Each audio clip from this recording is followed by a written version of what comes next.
Iggy, the other night you were here for dinner and we were chatting about Mullins, and I said, "What's he like?" And I'm going to paraphrase if you don't mind. And you said, "I like him, but I don't really know him that well." You said, "I know his grandfather Larry better because Larry's always watching you."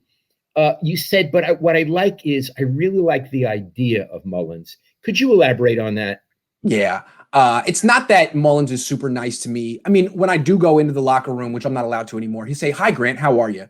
But it's not like he's brown nosing me or I'm using this to get a connection with him. I just really like watching an undrafted free agent create a career for himself from afar. It could be him. It could be Ross Dwelly. It just seems to me like the players I cover are living the American dream. I mean, to be a football player and to be a millionaire and to get paid to do what you love, the sport that you love, it's amazing.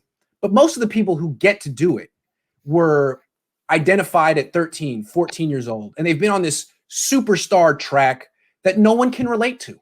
I mean, who can relate to having greatness thrust upon you when you're in eighth grade? It just doesn't happen. So when I see Eric Armstead or Nick Bosa, it's like you're an alien to me. It's just we have zero shared experiences, and that's fine. I mean, he achieved great things, both of those guys. But when you see a guy like Nick Mullens, it's like, you look like me.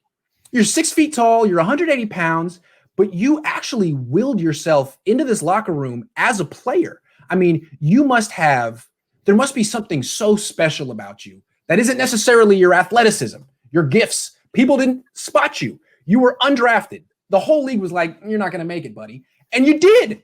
It's unbelievable. And I think people like that are people you want to get to know. Like, what is it about you? How did you do this? Because you pulled off something that's like winning the lottery, 1 in a million or less. So I don't know. It's the best I can put it. It's better than winning the lottery because he did it through self-confidence and persistence. Thank you for using the precise word. I love that about you. That's exactly what he did. Self-confidence, persistence, hard work. He wasn't hanging around playing ping pong. He understood that his career could be over at any moment, and he maximized every second he had to basically develop himself. Great story. Love him. So when he's on the field, I'm like, "Come on, Nick. You can do it." He's like every man. Yes, it's like we're on the field. He's there for us. Yeah. Earlier, you said he had greatness thrust upon him. That's from 12th Night. I know. Some are born stealing from the Bard on that one. Sorry. Some are born greats. Some achieve greatness, and some have greatness thrust upon them. 12th Night is one of my all-time favorite plays of the Bard. So many great ones.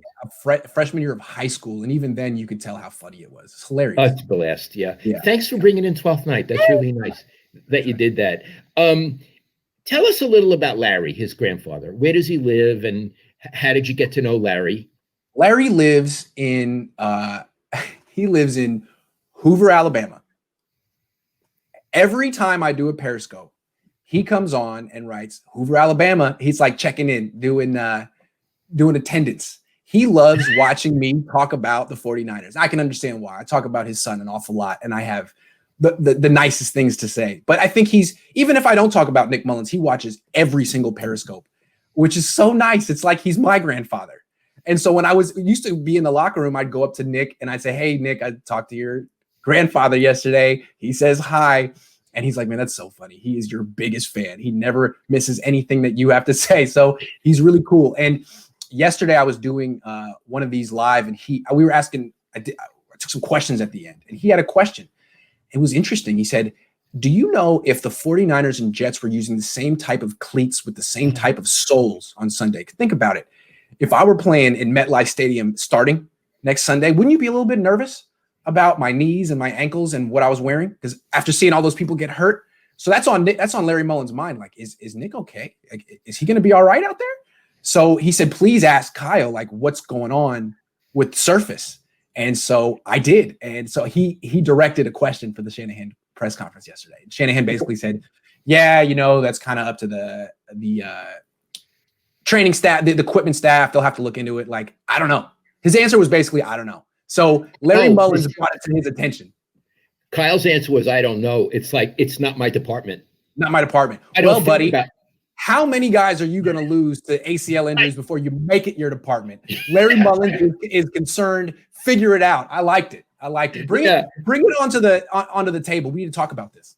Yeah, he was saying it's not my department. I'm above that, right? And That's Larry right. is saying, dude, this should be your department.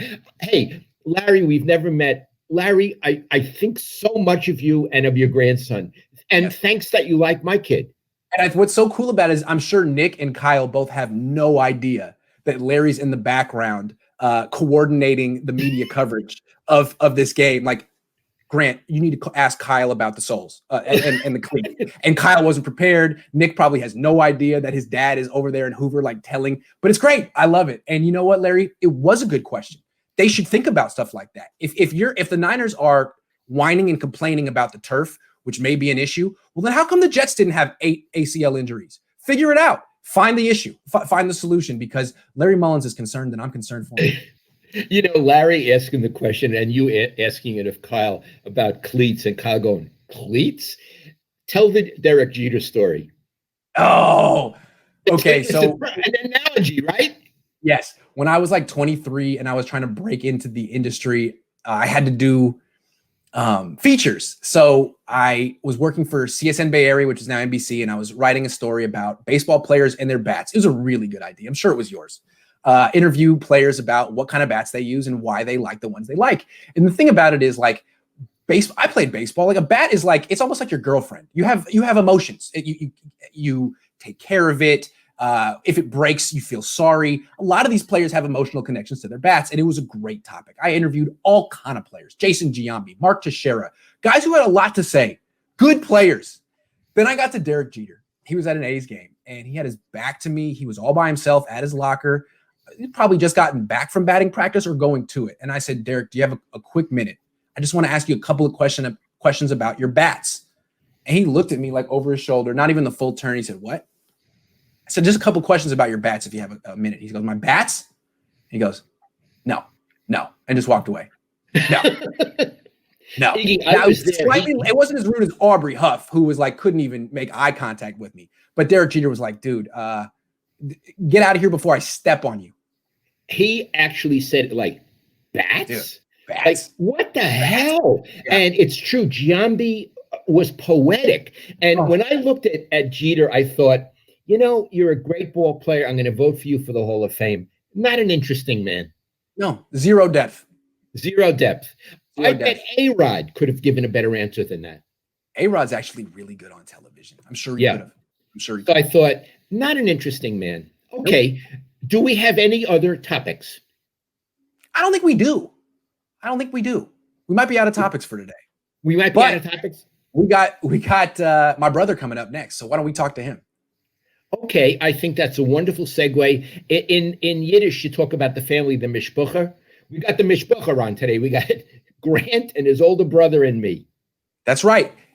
Stay tuned for Brian Strauss, the third member of the Cohn Zohn. We'll call it the Strauss Cohn Zohn today. Okay. I really love this today, Iggy. I'll call you in a minute. Okay, sounds good.